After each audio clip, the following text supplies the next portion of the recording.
Qeyri-formal məşğulluqdan danışaq. Bildiyimiz kimi, yəni bu gün də ən aktual problemlərdən biri qeyri-formal məşğulluqdur. Regionda bu hallara daha çox hansı sahələrdə rast gəlinir və qeyri-formal məşğulluğun qarşısının alınması üçün sizin şöbə tərəfindən hansı addımlar atılır? Qeyri-formal məşğulluq bu gün ən aktual problemlərdən biridir. İşçilərin əmək müqaviləsinə cəlb edilmədən işə götürülməsi və müqavilə bağlanmadan işlərə cəlb edilməsi ilə bağlı problemlərdir. Bizim regional şöbə tərəfindən aparılan tədbir yenə də deyirik, davamiyyətli bu təkcə regional şöbə tərəfindən yox, həm də elə xidmət səviyyəsində davamiyyətli tədbirlərin keçirilməsi, maarifləndirmə tədbirlərinin aparılması və bunun mediada paylaşılmasıdır ki, hər bir işçi vətəndaşımız üçün əlçatanlıq olmasıdır.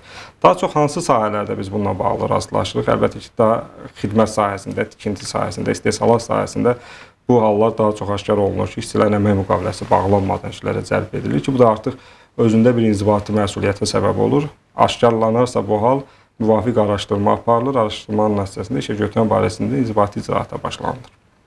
Bəs ümumiyyətlə rəsmi əmək müqaviləsi olmadan çalışmaq işçini hansı hüquqlardan məhrum edir və gələcəkdə hansı riskləri özündə ehtiva edir? Əmək müqaviləsi olmadan çalışmaq işçinin demək olar ki, bütün hüquqlarından məhrum edir. Burada xəsarət almasından, yəni biz əmək mühafizəsi qaydalarından da danışdıq, xəsarət almasından və yaxud digər ödənicilərdən yararlanmasından, işçinin pensiya kapitalında artıq müavinət yığılmır. İşçi işsizlikdən sığortadan faydalana bilmir.